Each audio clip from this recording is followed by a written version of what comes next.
কাল সন্ধ্যাবেলা সবাই মিলে চলে গেছিলাম ক্যাফেটার নাম ছিল চিঠি। এর আগে একবার আমার ভিডিওতে দেখবে আমার একটা বান্ধবীর বার্থডে সেলিব্রেট করা হয়েছিল এই ক্যাফটাতে, তখন নতুন খুলেছিল। আমার মা কাকিমা এরা এখনও এই ক্যাফটাতে আসেনি, সেই জন্য মা আজকে বললো যে চল সবাই মিলে একটু ঘুরেও আসা হবে, খাওয়াও হবে। তো খাওয়া দাওয়া করতে চলে এসেছি আমরা ক্যাফে, আর এখানে বসে আছি সবাই, আর বুনু ওইদিকে ছবি তুলছিল। আর ভ্যালেন্টাইন্স ডে পরের দিন, সেই জন্য আজকে দেখো কত সুন্দর সাজিয়েছে বেলুন দিয়ে, গোলাপ দিয়ে। তো এখানে সবাই বসে আছে খাওয়ার অপেক্ষায়। তো এই যে খাওয়ার চলে এসেছে, আমরা বিরিয়ানি অর্ডার দিয়েছিলাম, তো আমি নিজেরটা নিয়ে নিলাম, তারপরে এখন এই যে মা সবাইকে সার্ভ করে দিচ্ছে। আর এখানকার বিরিয়ানিটাই ভালো লাগে খেতে বেশি, সেই জন্য ভাবলাম বিরিয়ানি আজকে খাই সবাই মিলে।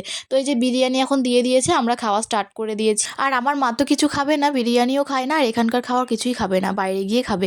তো এই যে আমরা এখন খাচ্ছি, খেয়ে আমরা বাইরে চলে এসেছি। বাইরে এসে এই যে এখন ঘুগনির দোকানে বসে আছি, আমরা ঘুগনি খাবো, সেই জন্য মাও ঘুগনি খাবে। আজকে সবাই মিলে ঘুরে অনেক মজা করেই কাটালাম। তো আজকের ভিডিওটা এই পর্যন্ত, কেমন লাগলো তোমরা জানিও।